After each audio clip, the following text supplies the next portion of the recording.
And here we go. We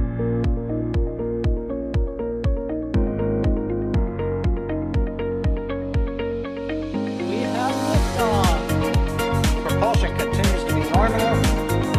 RCPA chamber pressure looks good. Following up. Roger, with planet. Water power supply! Yes!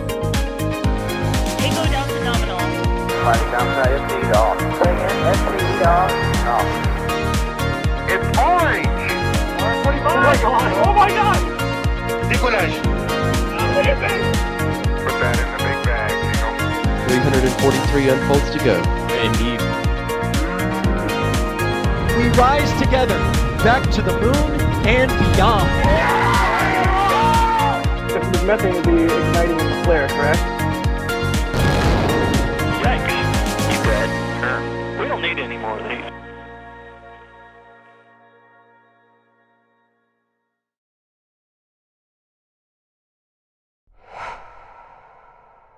Good afternoon. Yes, afternoon for this mission. You are taking a live look at Space Launch Complex 40 at the Cape Canaveral Space Force Station in Florida, where SpaceX is set to launch another batch of Starlink satellites on the 6-39 mission. But this isn't your ordinary Starlink. I say that a lot, but this one actually is quite unique in that it is carrying 24 Starlink satellites. We'll get into that in just a moment. First, I am Sawyer Rosenstein. I will be your host for the launch today. Thank you for all the 5x5s in chat, meaning that we can see you there and that you can hear me. And it's not just me that you have to hear, thankfully. You also get to hear the voice of Alex. How's it going, Alex? I don't know if that's any better, Sawyer, if they have to hear my voice. But yeah, I'm doing great, doing fantastic. Finally, a Starlink launch from the Cape that is in daylight. That's been a long time coming, I guess. I'm pretty sure we're all in disbelief here, especially Max, who's out in the field today for us. Max, how's it going? Good afternoon, everybody. It feels really, really strange to be out here at the press site today when they're in broad daylight first and foremost, and finally in some magnificent weather too. Looking to get Falcon 9 off the ground this afternoon. Oh, we are ready for it to get off the ground, that is for sure. And we have Kevin Michael Reed, KMR himself, who's pushing the buttons, pulling the levers, running in the human hamster wheel, and all that good jazz for us today to help bring these pictures to you. Now, as I mentioned, this is quite a unique mission, so if you have any questions about it, you can tag us at NASA Spaceflight. We'll do our best to answer as many of them as we can over the course of the next hour. But, Alex, can you talk a little bit about this 6-39 unique mission? Yeah, so we're actually here before the live stream, right? Going over the sort of different topics that we might cover today. But this is sort of the big one for today's mission is that it is carrying 24 Starlink V2 mini satellites. Unlike previous missions here from the Cape, they started at 21 satellites, then they went to 22, then 23 lately, and now they are on 24 for this mission. So these are going to be going to a similar orbit than before, but they are actually being inserted about 10 kilometers lower. So let me read out here. So it is a 275 by 283 kilometer orbit. It used to be 10 kilometers on both the perigee and apogee, higher for previous missions. Maybe that is a reason why they can fit an extra Starlink. We don't really know, to be fair. We'll probably talk about that and debate long and with depth on all of that. But yeah, today's mission, Starlink 24 Starlink V2 mini satellites into low Earth orbit as usual. And I have a stat for you, just because we're here on Slick 40. This is the 170th. The 170th launch from Slick 40. So that is a lot of launches from this pad, and more than half of those have been in the last year. Just say it. So it is definitely the most busiest launch pad in the world, I guess. But definitely another interesting thing is the recovery, but I'm guessing that Max is going to go through that as well. Sure can, but first and foremost, let's go over which Falcon 9 first stage is flying today. So on the docket over at Slick 40 is Falcon 9 Block 5 booster B1069, looking to embark on its 13th mission. Nice. There it is. Really quickly, just to go over its booster history, with it being its 13th, it's had 12 previous. So, Deep Breath, CRS 24, Starlink 423, Hotbird 13F, OneWeb 15, Starlink 53, SES 18 and 19, Starlink 56, Starlink 512, Starlink 69. Nice. Starlink 619, Starlink 628, and Starlink 636. And aiding in recovery operations today, downrange, which is where the first stage will be going, is the drone ship, a shortfall of Gravitas, located about 629 kilometers downrange. The fairings are looking to be recovered by Doug, and of course, as we have mentioned before, the trajectory for this mission is heading southeast of the Cape, heading towards the Bahamas. And you can see there the shortfall of Gravitas drone ship departing Port Canaveral. That tweet there from Gav, our expert when it comes to the boats, just 5 days ago. And they do go out early for certain missions. In fact, there is another drone ship on its way out of Port Canaveral as we speak right now. We have a shortfall of Gravitas for this mission, and there goes Just Read the Instructions. That is also going downrange, which we expect to be for the next scheduled launch from the Cape, which is Starlink 6-40. Currently scheduled for no earlier than the 28th. So SpaceX keep busy. But yes, there is a caveat to that. There's a caveat there. So that date of February 28th for the next Starlink launch, that one is based on navigational hazard warnings that went out like yesterday, very early morning, let's put it that way. But that was before this mission, today's mission, delayed from yesterday to today. We don't know why it delayed. We're sort of expecting that to happen yesterday, but it didn't happen. They delayed to today. And the thing is, we sort of see this pattern of they schedule sometimes the Starlink missions that are like 4 days from each other. And when they delay the previous one, right, the first one that comes in the list of missions, so to speak, from Slick 40, this Space Launch Complex 40, this launchpad they are launching from today, when they schedule that way and they delay 1 day, the first one, then the second one also delays 1 day. And so we are expecting the next Starlink launch to delay to the 29th. Now, there's a problem there, and it is that will be very close to the launch of Crew 8. The Crew 8 launch is currently scheduled for March 1st at 12:04, I think it is, a.m. Eastern. So any launch during the 29th will be within 24 hours of the launch of Crew 8. And currently, NASA has this rule of trying to have enough data review ahead of a crew launch so that they are comfortable with data that they have of the launcher. So you can see there, Crew 8 is currently looking at 12:04 a.m. Eastern Time on March 1st. And if 640 actually goes to the 29th, which we believe it must have to go, then it will mean it will enter into conflict, which then means that the next launch out of the Cape is going to be Crew 8, most likely. And there you have Next Spaceflight, which you can go to. There's an app, there's the website as well. So definitely check that out. But expect that Starlink 640, it's probably going to be moving away from that slot. And speaking of Crew 8, Max, you saw today the crew of Crew 8. Yes, we did. So actually, that's where I came from directly before this. So earlier this morning, myself and some other media gathered here at the press site to go over to the shuttle landing facility, or I guess it's more correctly known as the launch and landing facility now, to see and greet the astronauts of Crew 8 before they enter into quarantine here at the crew quarters deep inside the Kennedy Space Center. Came right from there over here to get set up for Starlink, and here we are. That is so cool. Yeah, Always the light was amazing when super we harsh. It really never gets old. I mean, seeing human beings that are about to strap themselves into the Dragon capsule, or now hopefully soon Starliner as well, heading up towards the space station never gets old. The light was a bit harsh today, and they were a bit backlit, but that's just me being picky. But it was, given the weather that we've had over the past probably month and a half, 2 months now with the El Nino, it was a wonderful change of pace to have crystal clear skies and pleasant temperatures. So it's been a good day so far. And just last night, we had confirmation as well that the Crew 8 Dragon capsule is actually mated to the Falcon 9 in the hangar, which is the HIF, the Horizontal Integration Facility, just outside Launch Complex 39A, where this will be launching from. And of course, the capsule may be one of my personal favorites, as it is Crew Dragon Endeavour.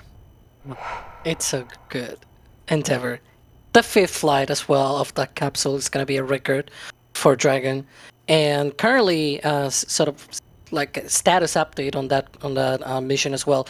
Not only the crew came to the Kennedy Space Center, but they are also undergoing, I believe, the last portion of the flight readiness review. It is supposed to finish in about an hour, so around the same time as this launch is going to happen. I'm guessing that they're going to go out from that meeting and just, look at the launch before going home. But yeah, there's even a conference at 6 p.m. I think it is. So yeah, I'll definitely be watching that one. Yeah, Matthew Dominic actually, right before they went into the Q&A session over at the arrival at the SLF, Matthew Dominic, who's the commander for Crew 8, actually mentioned how that there was a Falcon 9 taken off like in just a few hours from then, which was pretty rad. I mean, that's just where the cadence is nowadays. I mean, they're still aiming to hit around 140 this year. It remains to be seen whether or not they actually will. But the pace has been super strong this year so far. Yeah. By the way, for those wondering who was in that picture that Max took of the crew, as you mentioned, the commander is Matthew Dominic, pilot Michael Barrett, and mission specialist Jeanette Epps, and Roscosmos cosmonaut Alexander Grebenkin. So that is your Crew 8 crew, currently scheduled to launch March 1st at 12:04 a.m. Eastern Standard Time. That will also be on a brand new booster, which is kind of cool. We don't see that nowadays, as opposed to, as you mentioned, Mac, this one, which is now on its 13th flight today for Starlink 6-39. And even now, 13 flights seems kind of light, with boosters now getting upwards of between 17 and 19 flights now, which is insane. It's hard to believe that that's not much anymore. Yeah, the last launch of Falcon 9 was on a 19th flight of a booster, which was... That's crazy. That's currently the record. We need a 20th flight soon. Yeah, two. Well, we all knew it was supposed to be 10:58, but we just cannot let go of what happened. At least this one arrived home safely, which is good. That's true. That's true. That's what we want. I'm sure the mods are going to hate me if I say press F to pay respects, but yeah. I do want to thank some support that's been coming in. As mentioned, this was supposed to launch yesterday. Some people already, with their generous support, even for the first attempt that never happened. Murillo, thank you for becoming a PadRat member. John Maybury, thank you for becoming a PadRat member, along with Gail Murphy, Echo Travels USA, and Kathleen May, all becoming PadRat members yesterday, along with Pablo M. upgrading to Capcom. And a reminder, Capcom and above gets access to the NSF Discord, where you can talk about all different kinds of spaceflight, there's sports ball, there's food chat. It's all there. And we're there too. And then Ironworks Gaming becoming a Red Team member, and Spudnik67 becoming a Red Team member. We have a name that we see here quite often, Musical Wolves, with a question asking, when do you think will be the first Starlink RTLS? Alex, any word on that? Well, so far it doesn't look like they are in a hurry to do any RTLS missions, and they are actually toying with more complicated trajectories, which we featured on a recent This Week's Spaceflight episode, where they're sort of partnering with Bahamas to be able to land right in the middle of the islands. I don't know if we can pull up maybe the trajectory map here for today's mission, but basically for missions like today, they have to, there you go, you can see there, they have to sort of go a little bit around from the north of Bahamas. It's a very slight dogleg. It's not really a massive kind of dogleg as we tend to see, for example, for a polar launch. But they still need to avoid a little bit the Bahamas. Now, this is because today's mission is flying to a 43-degree inclination orbit, which means it is not that inclined. right? But if you want to have a higher inclination orbit, either you go north, which we see, for example, when they go to the ISS, they go to 51.6 degrees inclination, and those go north. But SpaceX likes to go southeast. I'm guessing that it is because to not disrupt the air traffic and things like that. But the new arrangement that they have is now, if they want to go to 53-degree inclination, which is another shell of Starlink, they can land in the middle of Bahamas.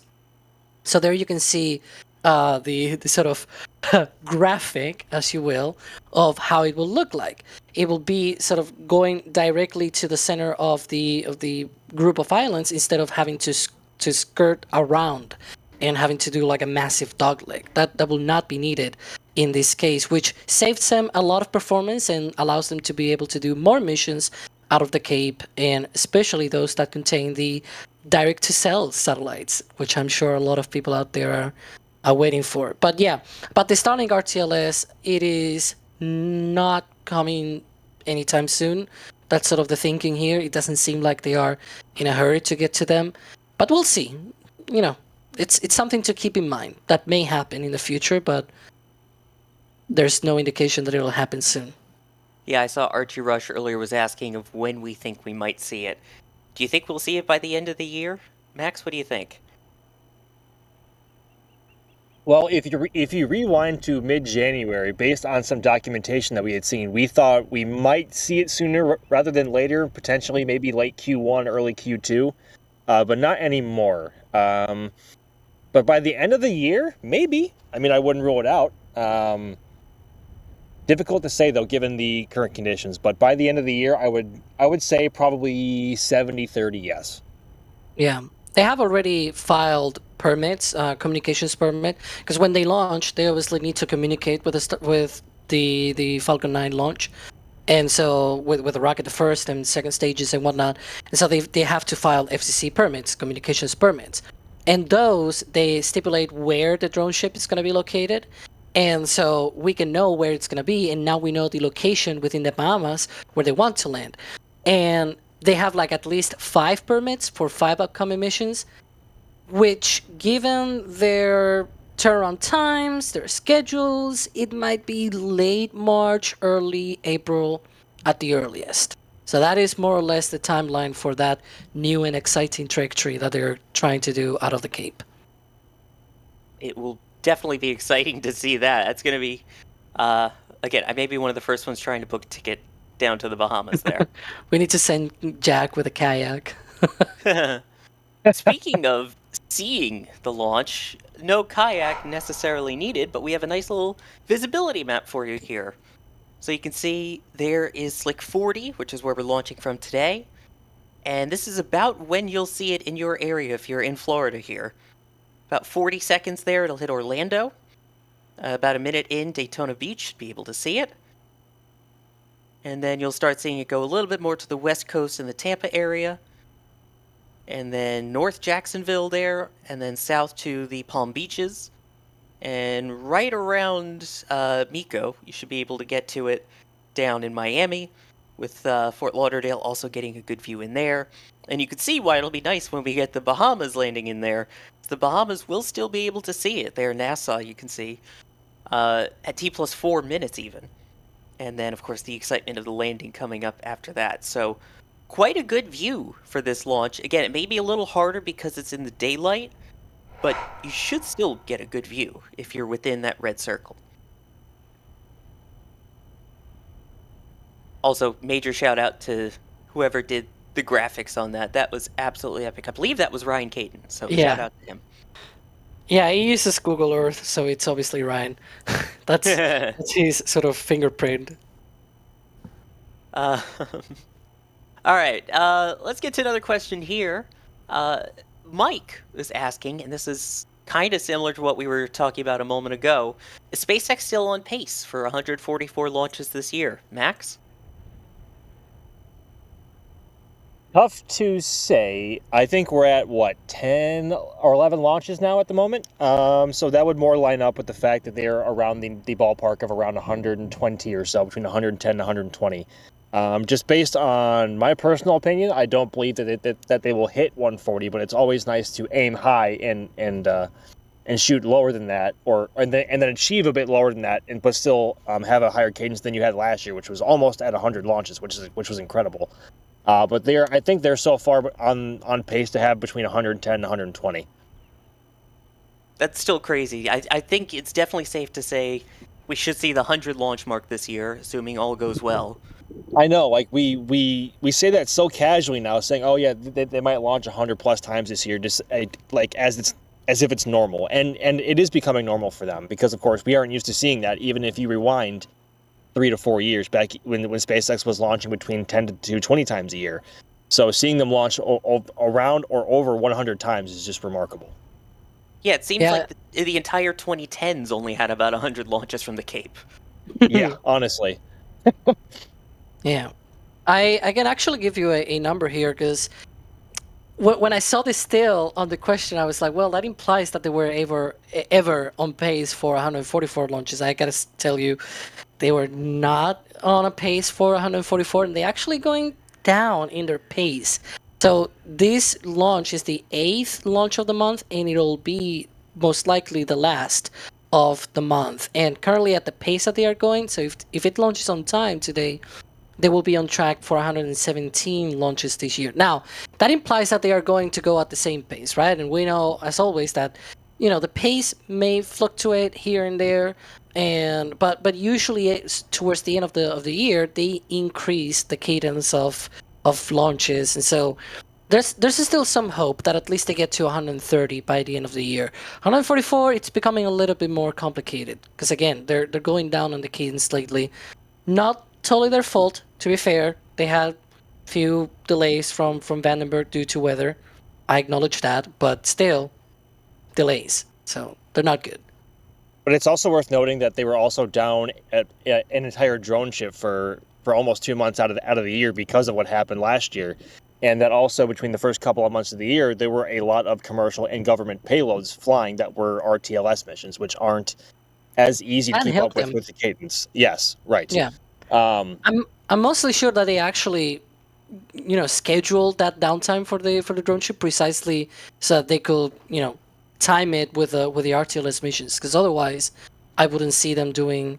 I believe Kiko Donchev was it that said that they were scheduling that precisely, like both the drone ship and Slick 40 were in downtime to be able to prepare for 2024. Yeah, it's, by the way, I didn't say it. I didn't say they wouldn't hit the 144. Send all your hate tweets to at AlexPhysics13.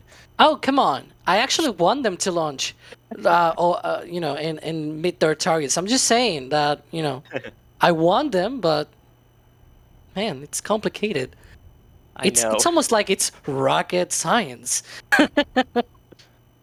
No, it's brain surgery. Come on.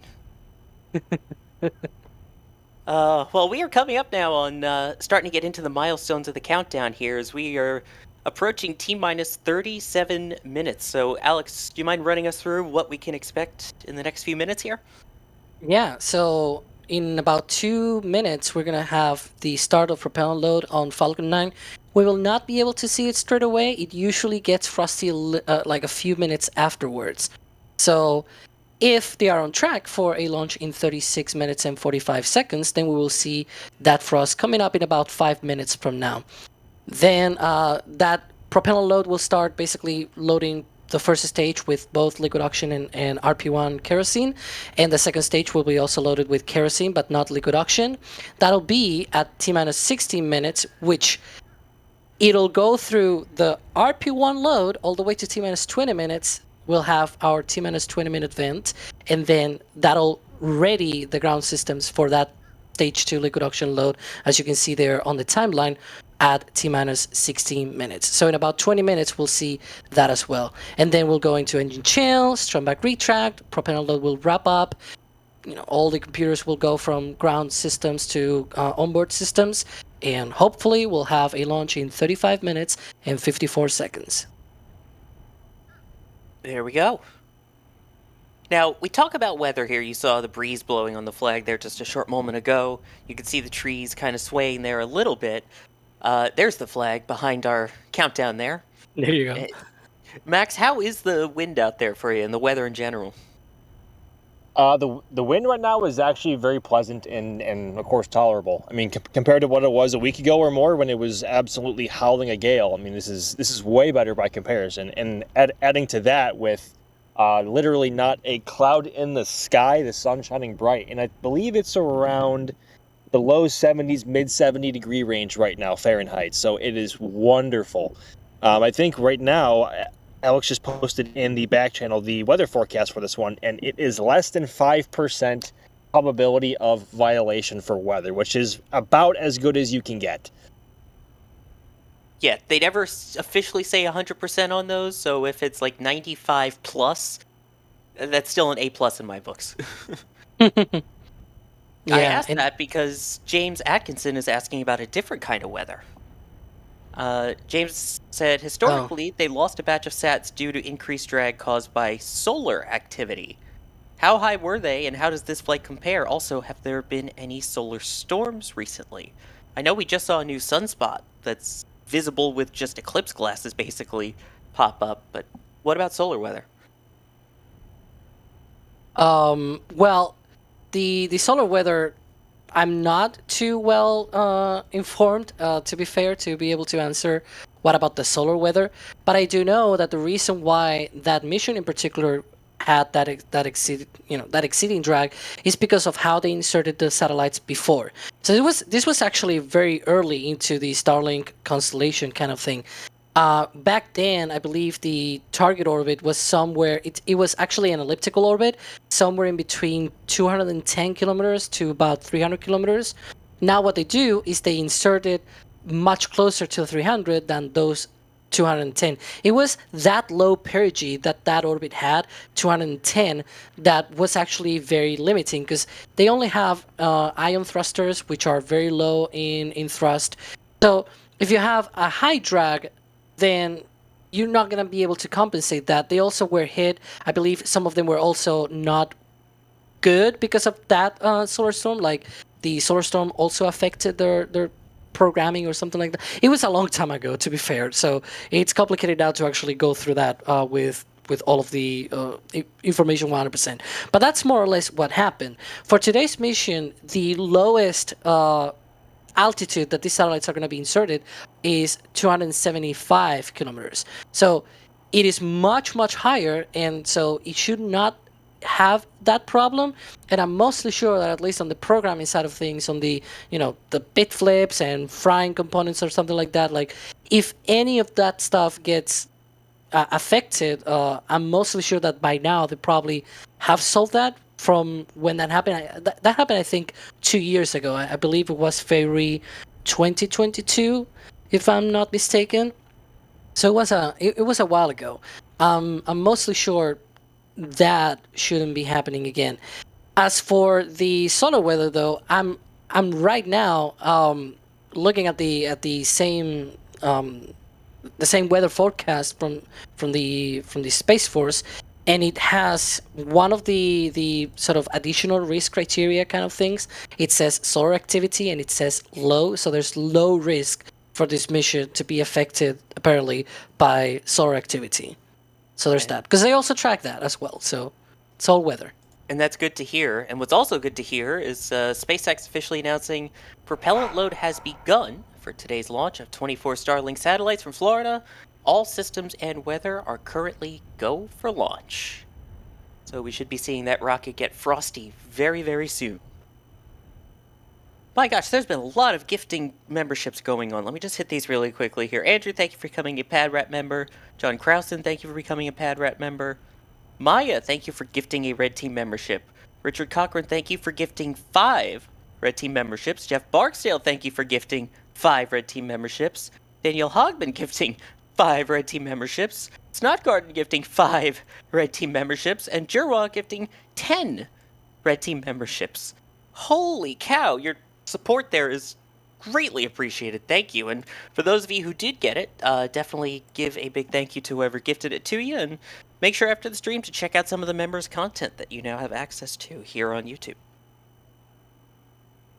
As we mentioned, the Stage 1 loading of fuel is underway, which we can see a little bit of frost there on the vehicle. That is the loading of the liquid oxygen, the LOX, or Loxygen as we like to call it here, and the RP-1, which is Rocket Propellant 1, which is a refined form of kerosene, which when you put the two together in a rocket engine equals thrust. Here's a question from, ironically, the 20-minute vent. Max, I'll put this one to you. When could we expect the first crew flight from Slick 40? And also, I think it might be worth pointing out something new that's now visible on the tower.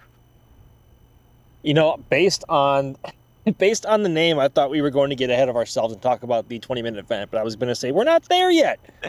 Oh golly. So we've gone back and forth over the last few months as to what we thought was going to be the first crewed flight from Slick 40. At first, we were under the impression it might be Axiom 3, because that was just based on the way the timing of events lined up. That seemed to be the most favorable.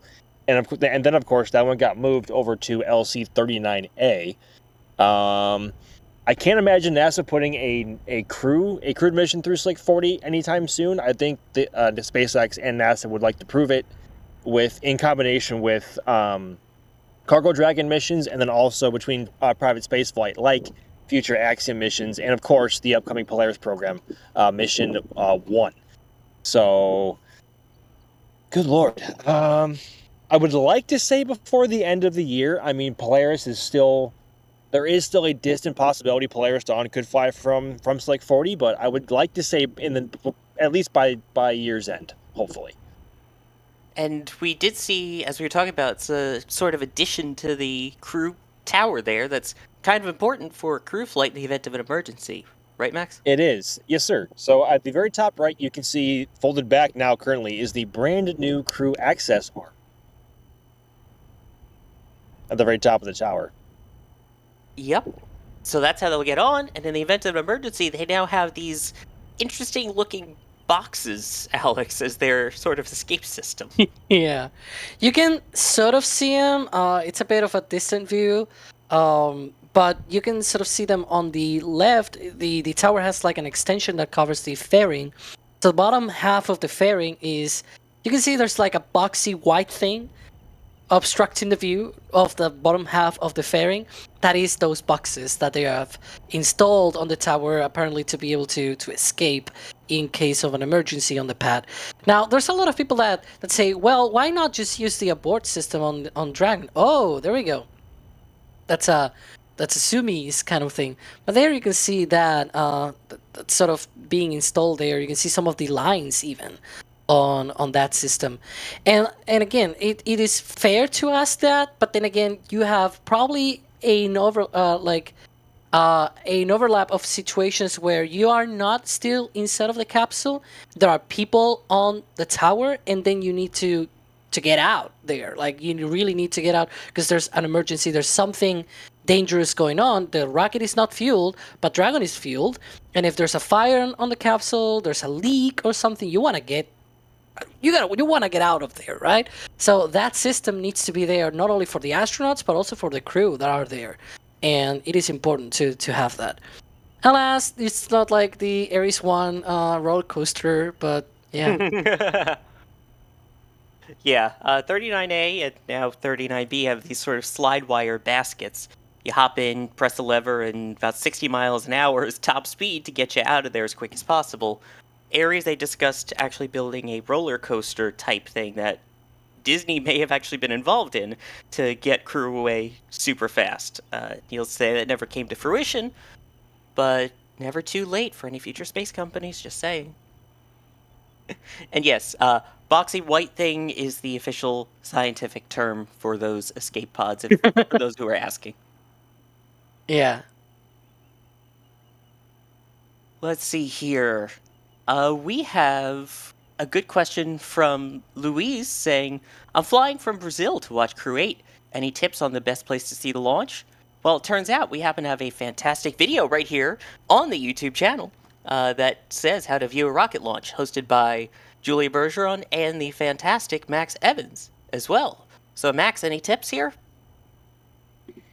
Well, with it launching at night, of course, that pretty much means you are good. You are good to watch it from almost anywhere. Oh golly, my favorite places to watch. Let's see.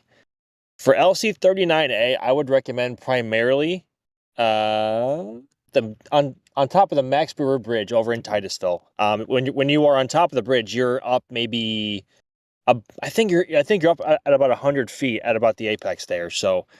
Or the apex, at the highest point of the bridge. So from there, you can look about 10 or so miles out toward Pad A, and with it flying northeast, you will have a great sun view as it ascends into the northeastern sky. But honestly, for a night launch from LC39A, you are good to go from pretty much anywhere along the coast to south down US 1, but also around. Port Canaveral is also a very good spot too, especially with the booster doing a boost back burn and then coming back towards LZ1.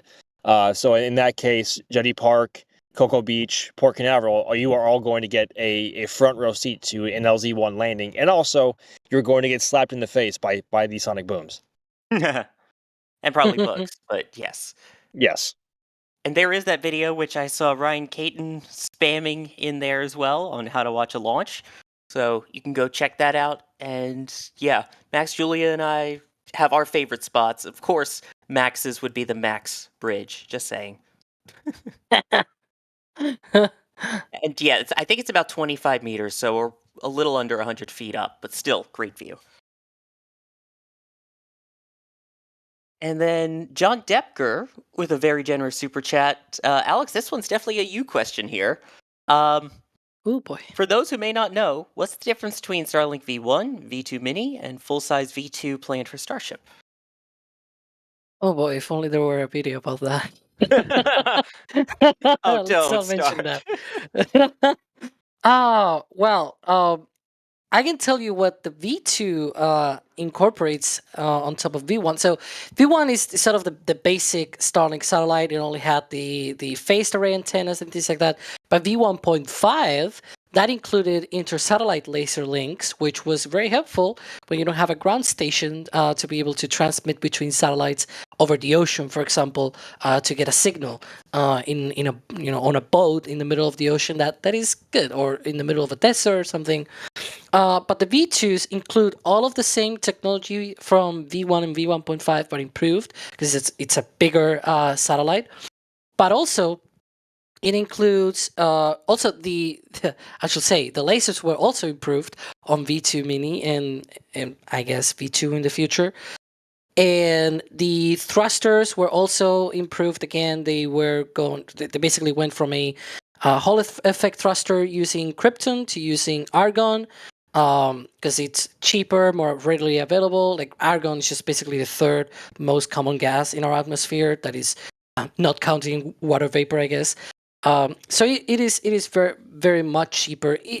Krypton was already cheaper than the usual standard from the industry, which is xenon. But it is more cheaper to use argon, especially with V2, because they're planning to launch about 30,000 of those. So that is very important. They also use E-band for communications with gateways on the ground. They have a lot of other improvements as well.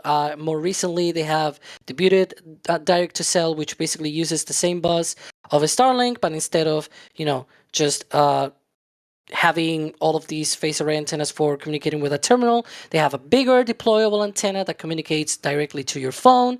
It connects to the regular Starlink satellite constellation through the lasers. So it's really a cool deviation, I guess. They also had Star Shield and everything. But yeah, that is sort of how it is, the differences. I guess the other thing as well is they are bigger. As I mentioned before, they are about twice the size of the V1.5 and V1 satellite. And so that's why they only carry about half of what they used to carry with V1.5. And they are also heavier. And we could also go on a longer rant about what is the mass of the V2 mini satellite. But yeah, that I guess I hit all of the cards there. We're approaching the moment that Sawyer is going to talk about. There we go.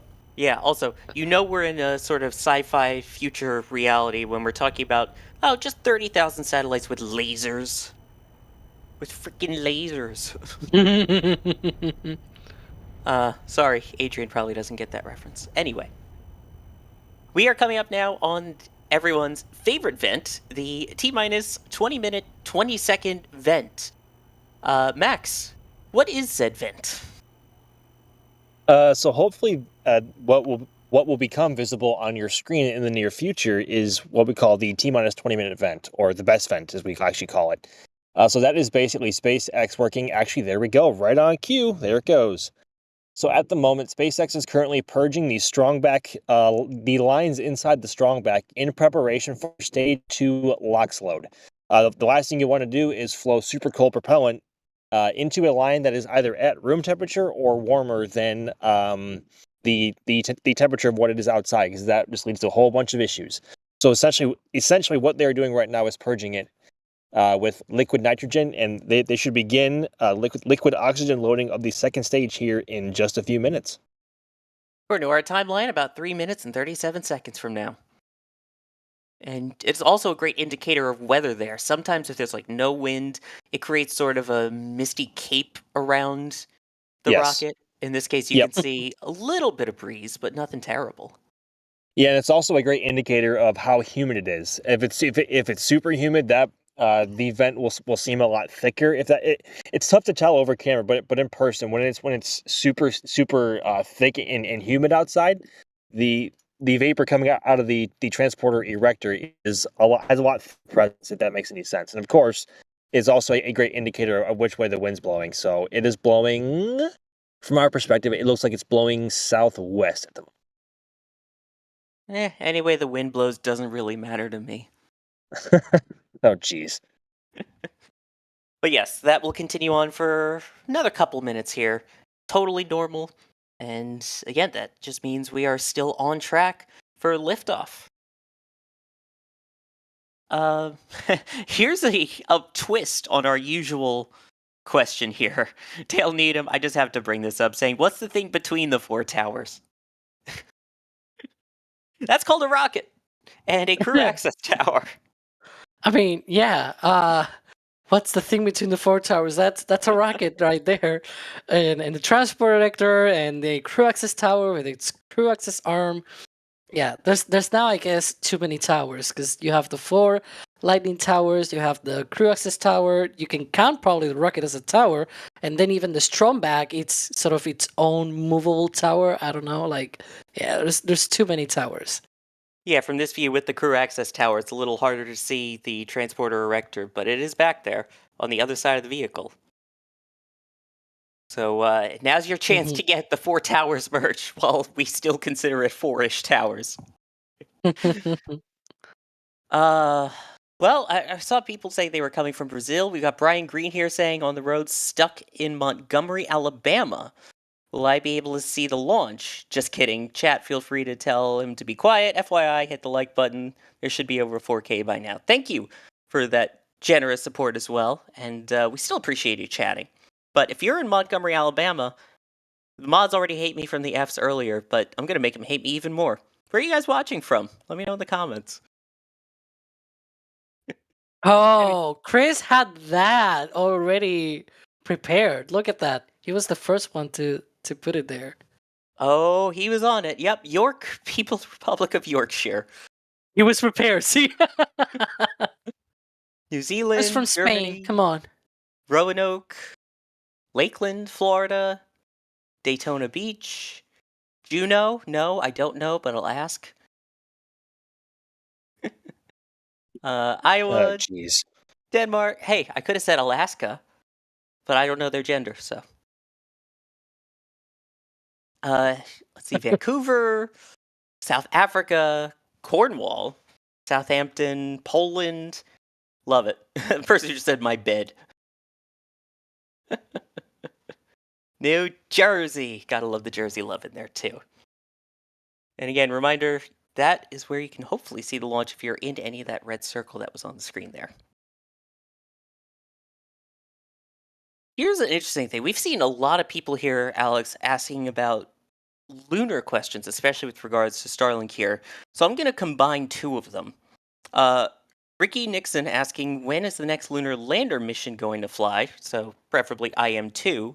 And then Daniel Weilert asking, speaking of satellites, when can we expect a lunar version of NASA's TDRS? And could Starlink maybe be involved? Yeah, so the next lunar lander mission, I think, should be from Firefly. They're launching the Blue Coast lander, hopefully in the summertime. That is sort of their plan right now. It is also going to be on a Falcon 9. Actually, any other CLIPS program provider so far has contracts with the SpaceX, and because we had Peregrine on Vulcan, but the rest are all on either Falcon 9 or Falcon Heavy. There are two on Falcon Heavy, also from Astrobotic, and then there's Firefly, there's Intuitive Machines also launching a couple more missions. One is later this year, and then a third in 2025. So definitely we have plenty of lunar launches in the next few months and years. As for a lunar constellation, NASA is actually looking into that, but NASA's programs are not known for going fast, so they're planning that for the 2030s. But still, they're planning on a lunar constellation of satellites, and it's called LunaNet. They didn't really complicate the name this time around, thankfully. But yeah, it's simply a constellation of commercial satellites that they're going to be, having a contract with them, a fixed price contract, thankfully as well, because cost plus it's not good. Let's be honest with that. But yeah, it's going to be fixed price contracts with commercial satellites going to the moon and having the same sort of thing that we see here on Earth with connectivity. While the idea is that you not only can do relay to Earth, but also in between different sites. Because imagine in the far future, I guess, if you are like in orbit around the moon, and then there's a base on the moon, and you want to talk with a base on the moon, and sort of like that stuff. Or there are two bases that are several kilometers apart, and you want to talk with them or something like that, or a rover going out there with two guys, or and so it is sort of that kind of thing that they're planning for the 2030s. But yeah, that is in the works. And as this countdown is cruising along, you can see one of those gigantic cruise ships. It appears, is that Royal Caribbean? I'm trying to see off the side there. One of the cruise ships leaving Port Canaveral. That looks like Wonder of the Seas. Currently the second largest cruise ship in the world. Yeah, because Icon of the Seas just came aboard this year, which I believe is the largest cruise ship in the world. Hopefully it doesn't go into the NOTAM. Not the NOTAM, the NOTMAR. Excuse me. Yeah, into the keep out zone, which has happened. There have been cruise ships that have cut it close, and some that have actually broken into it. But yeah, that was for those who don't know, that was the Cosmos SkyMed Gen 2 mission back in 2022, in January of 2022. I think it was Harmony of the Seas that violated the keep out zone, and that scrubbed the launch for everybody. Yep. Yeah, hard to forget that one. Yeah, it's very true. That I still have a bit of PTSD from that one. You're not alone. Wow, we have so much support that came in. I do want to make sure I address all of that and thank everyone here. Blake Alexander, thank you for gifting 5 Red Team memberships. Maya, thank you for gifting another Red Team membership. Brian Green, thank you for gifting a Red Team membership. Musical Wolves, contributing to the Starlink Generation Video Fund. Oh gosh, now Kevin's going to actually make us do it. No. Brian Green, thank you for gifting another Red Team membership there. Jerwa saying for an NSF Nile Red collab on Starlink thruster chemical properties. That's not a bad idea. Add it to the list of potential videos there. Starlink, yeah, that could be. Bruno coming in saying good evening, everyone. As we saw, people from all over the globe are in here, from all different time zones. The current time, in case you're wondering, at the Cape is 4:54 p.m. Eastern Time, which is about 11 minutes away from the scheduled liftoff of this Starlink 6-39 mission with 24 Starlink V2 mini satellites. Brian getting something from shop.nasaspaceflight.com saying, yay, I'm patched up. If y'all get a lot more likes, I'll gift 5 more memberships. Hit the like button, nerds. Thank you, Brian. Appreciate that. And getting the first orbital flight test patch.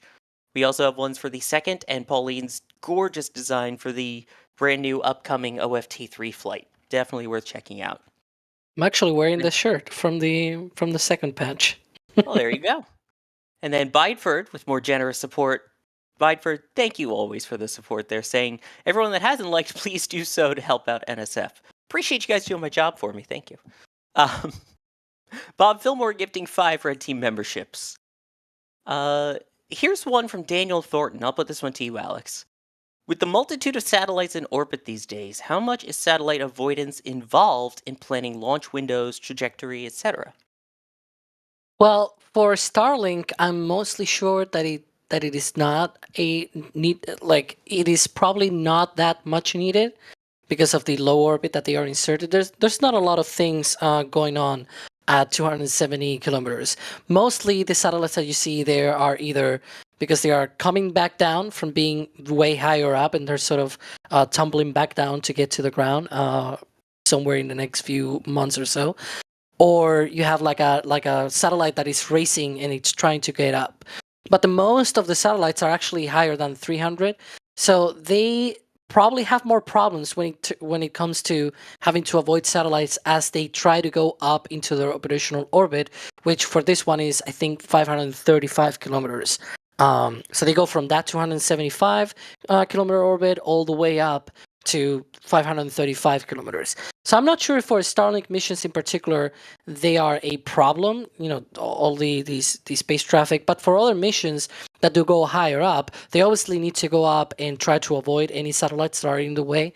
Satellites do become more common as you go up. And so there's probably some disruption there. I know that at least Rocket Lab has said in the past that they have had to avoid the ISS a few times during their launches. There are these things that are COLAS, collision launch avoidance, which basically are like spots in your launch window where you cannot launch because in your trajectory to your desired orbit, there's going to be like a bunch of other satellites or some pesky thing in the way. In the case of the ISS, for example, is that it has like this 10-kilometer wide range where you cannot approach unless you are told to go.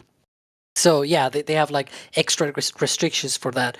So it seems like it is something that it is increasing, but thankfully for these Starlink missions, it doesn't seem, or at least I don't think it will be that much of a problem, given that, again, it is not launching too high. So in the way up, you're not going through a lot of traffic, so to speak. Here's a question, and I know you're going to have to go very shortly, Max, but before you do, one question here from Luka Babnik that I want to pose to you. What Falcon 9 launch are you looking forward to in the future? Oh, goodness. There's so many. Should I include Falcon Heavy in this too, or no? They said Falcon 9, but I'll allow you to throw a Falcon Heavy in there as well. That's true. So I'll bring it to Falcon 9 first. So honestly, I would say it may sound kind of like a cop-out answer, but crew missions are always special. Crew 8 definitely coming up later on this week. That crew missions are always so special, and those always are so much fun to cover and be around. In terms of Falcon Heavy, I think there's only 2 on the docket this year, but the one, I think it's the April, Goes You. That one is going to be spectacular because last I saw it was going to be in the late afternoon, and the light around that time of year, around that time is supposed to be spectacular. So I think Crew 8 and then Goes You coming up soon. And I know you have to operate the cameras there, so I will let you go and we will talk. Oh my gosh. I knew he was going to do that. Oh, I honestly didn't see that one coming. That one's totally on me. I'll eat that one. You set me up perfectly for it, so thank you for that. I laid that one up for you perfectly, Sawyer. Jeez. But yes, unfortunately, it is my time to go operate some cameras. So good luck, gentlemen. I will see y'all on the other side. Sounds good. And now, Alex, we have Falcon 9 engine chill underway on those 9 Merlin 1D engines at the base of the rocket. How do they do that, and why do they do that? Yeah, so they flow a little bit of liquid oxygen through the liquid oxygen turbopump on the Merlin engines for the same reason that we saw the LOX chill down, that 2-minute tournament event before, you don't want to flow that liquid oxygen through the engine at the full flow, because it goes really fast at really fast flows through the engine. You don't want to do that when the engine is at room temperature, I guess, at ambient temperature. So you flow a little bit of that liquid oxygen. It's like a little bit of trickle down that liquid oxygen through a pump, and that allows them to be able to chill down to lower those temperatures in order to be able to flow it at full flow. And so that is a good thing, again, because you have fast boil off, it's flash boil off and things like that. It can explode the whole turbo pump. That is not good. It also embrittles the metal. That is also not good. So all benefits by chilling down your engines. Yeah, that's quite important, is actually having your engines function and not crack once you start firing them up to full thrust. Mm-hmm. Coming up on 5 minutes now until the scheduled liftoff time. And a reminder for those just joining, this is a Falcon 9 rocket at Space Launch Complex 40 at the Cape Canaveral Space Force Station, launching 24 Starlink V2 mini satellites into orbit, one more than we've been seeing in the recent launches of 23 satellites from here. We are coming so close to liftoff on this. This is a 13th flight for this booster, and it is going to land on the drone ship, a shortfall of Gravitas, located about 630-ish kilometers southeast of the Cape. So at this point now, we are coming up on strong back retract, which is a little hard to see from this angle, but that is the metallic structure that has a lot of connections to the rocket. It's more than just fuel as well, right?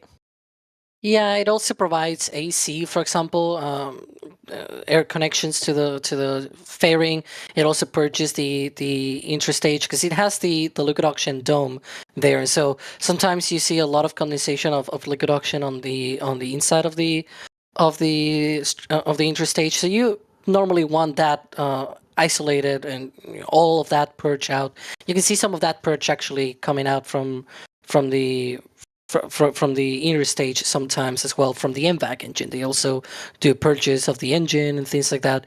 So it's always good to be able to do that. But yeah. Yeah, the MVAC, the Merlin vacuum engine that's used for the second stage. No stubby for today, for those asking. No, yes, for those wondering, this is a full-sized second stage nozzle, not the stubby nozzle. There you can see a better view of the strong back behind the rocket there. Those clamps that are wide open near the top of the fairing, those were closed around the bottom of the fairing area prior to the retraction there. Yeah, we should be approaching the final few minutes here of the propellant load, where both the booster and the second stage are completely loaded with propellants. The last thing that they load is the liquid oxygen, because that's the cold one. So they want to load till the last minute. It's just I just heard a call out that they have finished liquid oxygen load on the first stage. That is like the last thing that they want to load, so that it's kept cold until liftoff, so that it doesn't warm up. Because if it warms up, the density goes down. You cannot pack as much propellant onto the Falcon 9. And today could be maybe the most the most payload that they launch into orbit. We'll see. Maybe they can confirm something after the fact, but we'll see. Yeah, with the mass of the extra satellite added in there. We should be getting one more vent coming up about 30 seconds from now, which will be a good indication that fuel loading is complete. And then at T-minus 1 minute is when Falcon 9 will enter startup. That is when the onboard computers will take control of the count, and also when the tanks are all pressurized to flight levels. We should get the go for launch at about T-minus 45 seconds. The engines are lit with the help of something called T-Tab, which is a green flash that you should see around 3 seconds before liftoff, followed by the rocket leaping off the pad on its way to low Earth orbit. And there is that vent. You can see it around that black interstage area. So it appears that fuel load is now complete on the rocket of liquid oxygen and RP1, which is a refined form of kerosene. That's good news. Everything looks good so far. And there's that vent ending. A little bit, that's totally okay. And at T-minus 1 minute now, Falcon 9 is now entering startup. So again, as just mentioned, the onboard computer now has control of the functions on the rocket and has the majority say in terms of if the vehicle is go or no go in terms of onboard conditions. The tanks are also pressurized to their flight pressures, which will add a little more stability and stiffness to the rocket, which is good on its way up as it encounters the G-forces. We are go for launch. Love hearing that. We have the go for launch. We're 30 seconds away now. Everything looking good. And again, we will, once it lifts off, you will be able to hear the rocket noise, and we will stop talking and let you listen to that. But for now, we're approximately 10 seconds away. Again, keep an eye out for that green flash at the base of the rocket, which will indicate engine ignition. And we have engine ignition. And liftoff of Falcon 9 on Starlink 6-39 with 24 satellites. Go, Internet Satellites V2, go.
Everything proceeding well so far. You could hear that little squealing type noise. That was from the vehicle assembly building.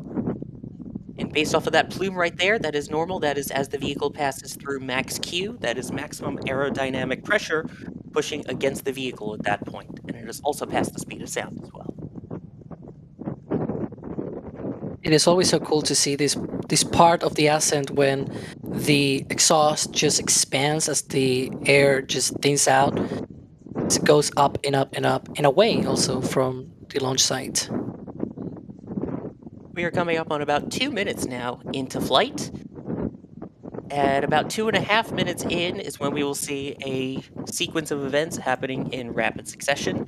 That will be the main engine cutoff, or MECO, when the 9 Merlin 1D engines will shut down, followed a couple seconds later by first and second stage separation, followed again right after that by the ignition of that upper stage Merlin vacuum engine on what's known as Second Engine Start 1, or SES-1.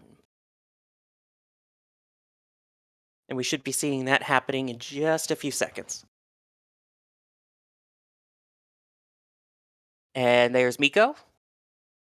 And we'll see it on a bit of a delay here from SpaceX's onboard view as well.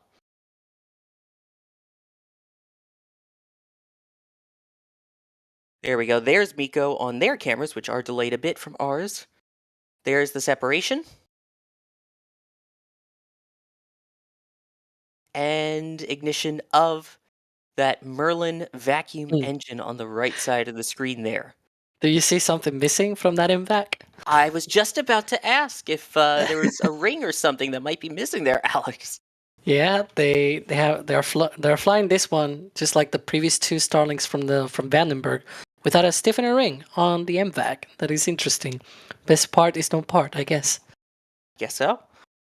For those unaware, the stiffener ring is usually the part that falls off around that nozzle. Those are the payload fairings separating away, showing us those 24 B2 mini satellites. Oh, look at that. You see the fairing behind the engine there on the right side. Love it. Those will be guided down and actually reused again on multiple flights. But yeah, that stiffener ring helps usually keep the shape of the Merlin vacuum engine, but I guess not needed at this point. Yeah, I'm really curious what is the sort of decision behind that. They seem to have done it so far on Starlink missions. I'm guessing that it is probably because they found that sure it increases the risk, but they can take it on their own missions, right? That could probably be the case, but yeah, I wish I could go and like talk and be like, come on, tell us why. Another fairing on the Because left this is side of the screen, interesting. by the way, top left. I think that's a piece of ice coming from Could the be ice. booster. But anyway, Yeah, apologies. because it will be very, very far away. Yeah, so Anyway, far so good. It looks like the booster has hit apogee and it is now about to come down. Because look at that. Now the speed is going to start increasing just slightly. There you go. and the altitude will start decreasing slowly as well. Again, apogee the highest point in its current trajectory, in its suborbital trajectory in this case. Mm-hmm. They have also tweaked lately some of the trajectory. Like not only we have talked about the thing in the future that'll do the landing. There you can see more ice coming off. That's normal. They are also like tweaking how they are injecting the satellites into that sort of trajectory, and it seems like the trajectory is a bit more flat rather than the more lofted, I guess. So yeah, those are the things that I usually try to notice from mission to mission. When they do these sort of improvements on how many satellites they can launch, it's like, there's some tweaks here and there, and that's one of the other tweaks that they have done.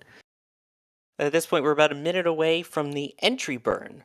That is when Falcon 9 will fire up some of its engines to help slow itself down, basically using its own fire as a heat shield to get through the thicker part or the thinner parts of the atmosphere there, fighting fire with fire.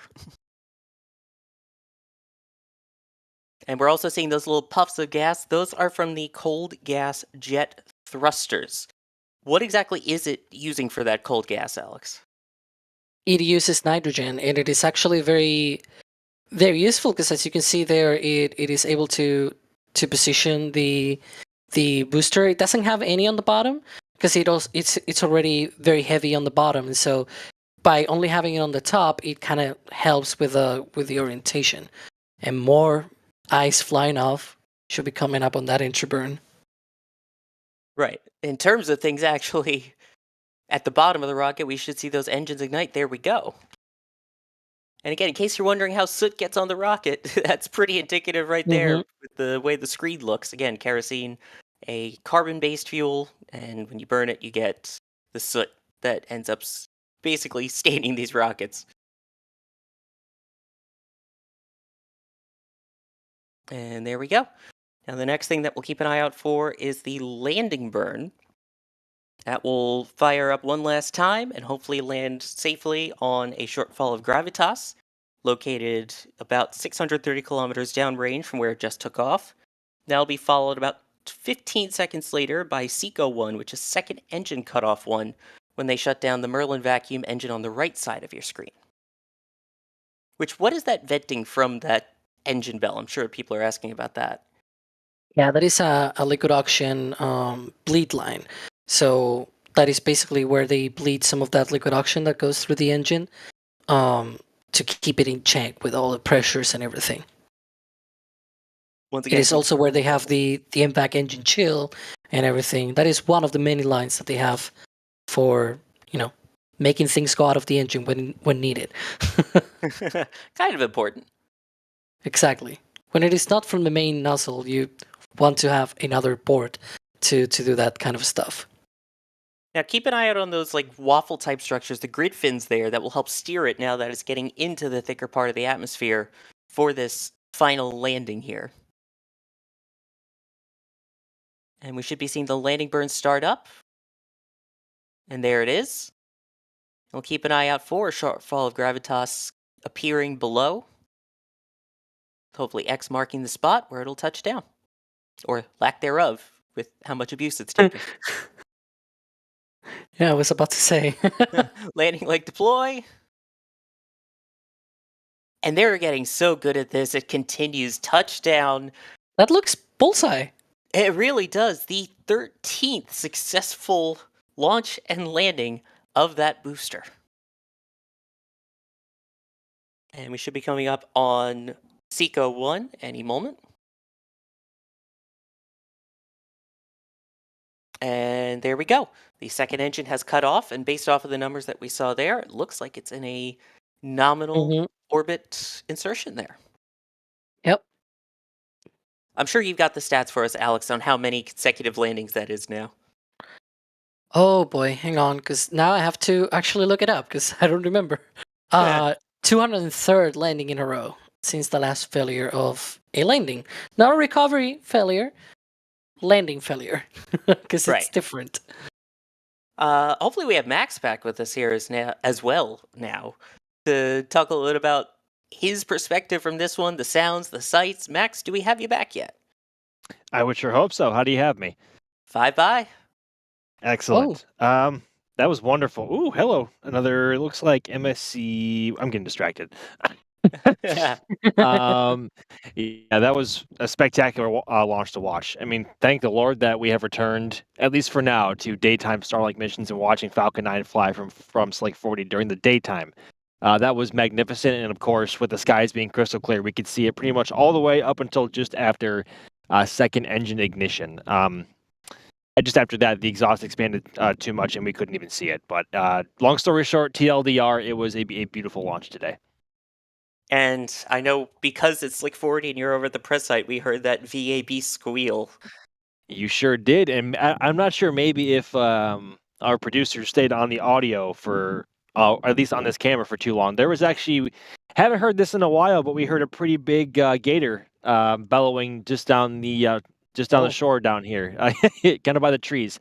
They used to be the standard when they were launching Starlink left, right, and center at night, because it was so quiet around here. All the animals would come out and do their things, and of course, with it now flying in daytime, less animals are going to be out, and that means less alligators, at least out in the open around us. But we heard one bellowing loud and clear just after the sound had passed. Yeah, the animals may hide, but the people at least were out, as we've seen along the Space Coast area to watch the launch, including a picture that we have here from our own Julia Bergeron, who was out in Titusville. And you could see the people there watching the launch. That is one of the locations, by the way, that is on our How to View a Launch video, and highly recommended. As you can see, it's a good view from Slick 40.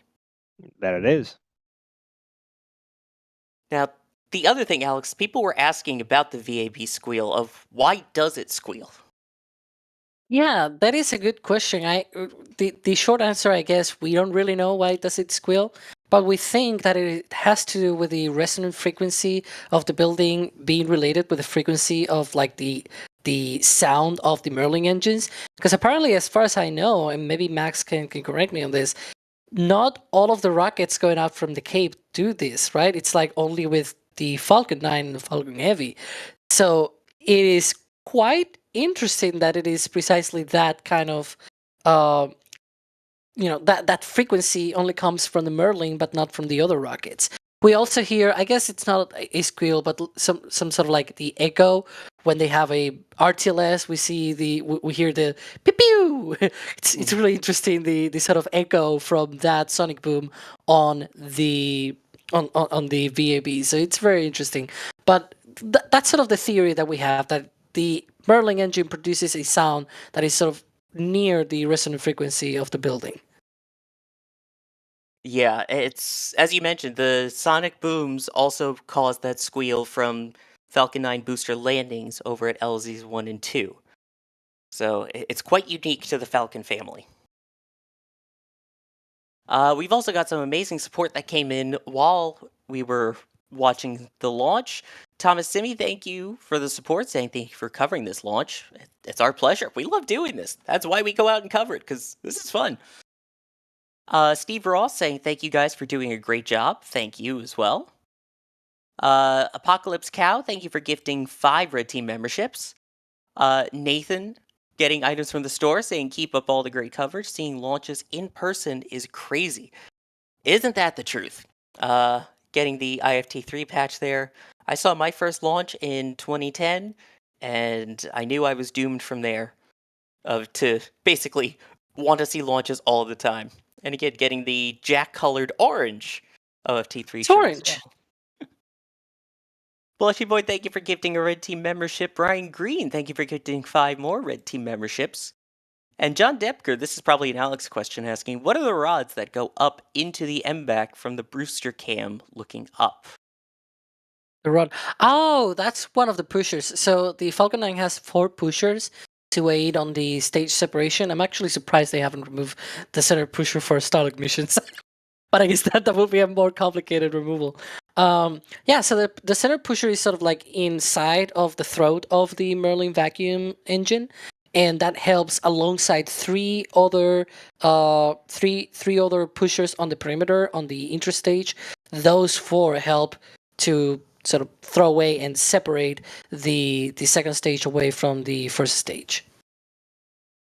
That's a good question. It's not the yes. only pusher, because a lot of people think that that's the only pusher that Falcon 9 has. It actually has 3 more on the perimeter of the, like on the circumference of the interstage that connect to the second stage. There we go. And what's interesting is I did see a comment from someone earlier who said that they were at the MSC ship dock watching the launch, as we just saw the MSC ship depart, actually. So I think a lot of people who were going on a cruise just got very lucky in terms of getting to see a launch as well. That's Nice. Max, any desire to do that? To do what? Sorry, I'm trying Cruise to pull ship up launch? some imagery. Oh my goodness. Well, if the captain can keep it out of the keep out zone, absolutely. I mean, having a perspective from the water is so unique and so rare, and it's offered through our friends at Starfleet Tours from time to time. But having a perspective downrange from the water would be pretty spectacular, honestly. Oh yeah, I mean, it is very true. Seeing a launch from the water is so unreal, and I think what's honestly crazier is seeing a booster landing from the water as well, which I'm sure Max you've done as well. It's the coolest sight. You just feel so close to it, and it again to see it come down. Even on land, it looks like it's going to fall down right on your head, but especially in the water. And yes, if they are offering, we highly recommend Starfleet Tours. Not sponsored by them. We pay our way when we go. It's just they're awesome. And do want to point out a tweet from SpaceX here that says, well, as we were mentioning, the mission is carrying one additional Starlink satellite from previous East Coast missions, thanks in part to performance increases on Falcon 9. I Now, wonder what those SpaceX performance release. increases are. Yeah. Now release what is the payload mass, right? And we do over 24, and now we know the mass of the Starlink V2 mini satellite. That's like the big question mark, because there's been so many theories about what is the actual exact mass. It is somewhere. There's a lot of theories about maybe 100, 800 kilograms. I think it is most likely around 750 kilograms. And yeah, that would be very, very sweet, SpaceX. Yeah, it's one of the largest unanswered questions in history. How did we get here? Are we alone? What is the mass of a Starlink V2 mini satellite? Tell us, SpaceX, tell us. Yeah. The world may never know. Stick around, we are getting replays up of the launch for you here, so we still have more to show you. In the meantime, we can take a couple more of your questions here, tagged at NASA Spaceflight. I can give an update on the next flight from the Cape, I guess. Go for it. Or the one that we think it's going to be the next one, which I have a lot of conviction that it's going to be the next one. That is Crew 8. So apparently that flight readiness review is running a little bit more late. The one that we talked about at the beginning of the stream. So, usually those things take a little bit more time because they have to go through so many things, right? That's sort of one of the last times where they get together and try to go through the whole mission and all the preparations and everything. So, these kind of 1 hour delays. It's just 1 hour delay on the end of that review. But yeah, that is sort of where we are right now. Right, and again, that's launching people. So NASA and SpaceX are extra careful on those missions. So that's why the launch readiness review is so important for this. You want to take care of your astronauts. And again, Crew 8, as of now, scheduled for March 1st at 12:04 a.m. Eastern Time. So for anyone that is further west, so Central, Mountain, Pacific Time, all of that, it is on the 31st. Just keep that in mind when you're trying to plan your time to watch our coverage, which we will have live from the Cape. Totally no shameless self-promotion there. Hugh is asking here, I'm surprised they haven't started hot staging Falcon 9 on these Starlink missions. Do you think that they could get a little more performance if they went hot staging, Alex? Well, I think for Falcon 9 it's a little bit more complicated because the MVAC is literally like right on the dome, on the upper dome of the booster. You will need to modify all of the boosters to be able to include like some kind of hot staging ring kind of thing, like on the Starship.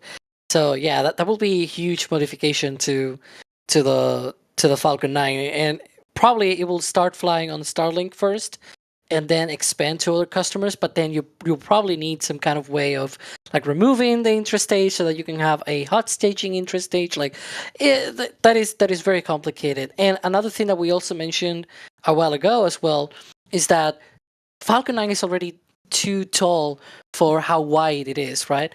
And that it's sort of like in the limits of the bending forces that he encounters through the Ascent portion. So adding more height to the Falcon 9, that will probably not be a good idea. And you need to find some extra height, right? So that the MVAC engine has some leeway there on firing the engine. So I don't really think that could be possible without major modifications to the Falcon 9. But if Yeah, they do it, I mean, go ahead. They can try. Yeah, I mean, the Falcon 9 design is pretty set. Yeah.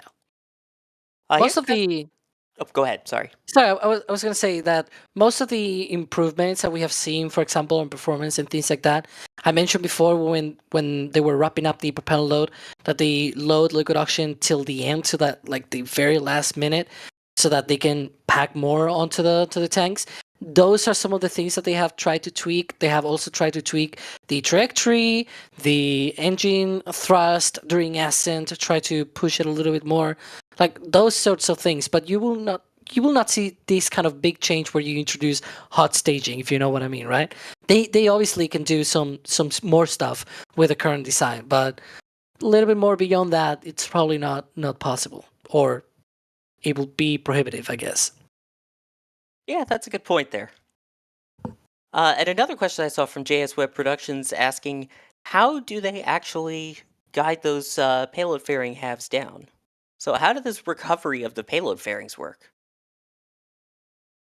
I don't know if Max wants to hit that one, or I can also do that one. But definitely a thing that a lot of people sort of miss is that we actually had a while ago someone I believe was doing a comment on, after the live stream, that, oh, you mentioned parachutes, Falcon 9 doesn't use parachutes. And it is fair, because even SpaceX kind of forgets about the fairings most of the time, but the fairings do use parachutes to be able to come down. So they have this big surface area. They are lightweight because they are carbon fiber and aluminum honeycomb. So they are very, very light compared to the size of them. They are very huge, 5.2 meter wide fairing halves.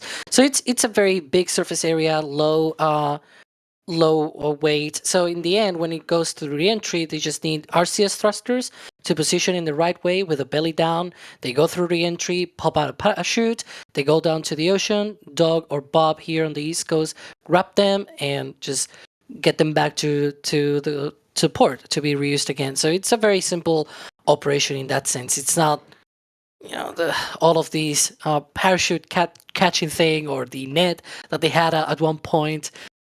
Thankfully, they left that on the side, even though it was cool, but it was a lot more complicated. I do miss Mystery and Mischief, just saying. Yeah. Those were cool looking ships. Daniel Sides Pearson, thank you for becoming a Red Team member. Appreciate all the support that we've been getting this stream. It really means a lot. Is that music that I can hear? Is it? Can hear some music. Oh, it's got a nice beat to it. Almost like it would be a good beat to maybe watch some replays too in just a moment. But before we get to those replays, Max, amazing work out there as always. Max Evans, thank you so much for the camera work out there, and got some great photos there too. So I know we've got one that you edited, and I'm sure there's going to be a lot more on social media. Yeah, of course. Thank you so much. Yeah, I'm just trying to claw away at probably 2 or 3 more photos here. But yeah, pleasure as always, everybody, and thank you very much for coming along with us. And of course, the amazing veritable knowledge of Alejandro Alcantara Romero. Alex, thank you. I know, I butcher it as an American, I'm sorry. But It's Alex, okay, it's okay. thank you so much, as always, for coming on with your knowledge and expertise and your humor and all of that as well. It's always fantastic to be here with you, and definitely cool to see pictures like that from Max. And also, he gave us the live views and everything, which I'm sure our producer will show in just a few seconds from now. But yeah. Yes, you can hear the music getting louder there, which works with that awesome photo that Max took. It needs that beat. And the man behind the beat right now is Kevin Michael Reed. Thank you so much for operating the stream, Kevin. We also had Gage in the background, I believe, helping out with some of the tracking as well. I think I'm going to pass it over to DJ Kevin Michael Reed and his amazing array of replays. Thank you for watching, and we will see you next time. Later, nerds.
And here we go. We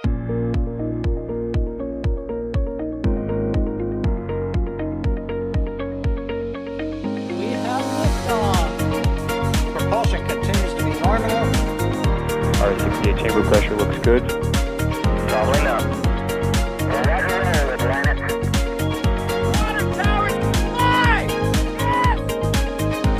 Tango down to nominal. Flight downside FTE off. Say again, FTE off. Off. It's orange! Oh my god! Oh my god! Decollage. Put that in the big bag, Eagle. 343 unfolds to go. Indeed. We rise together back to the moon and beyond. The methane will be igniting in the flare, correct? Yikes. You dead? Sure. We don't need any more of these.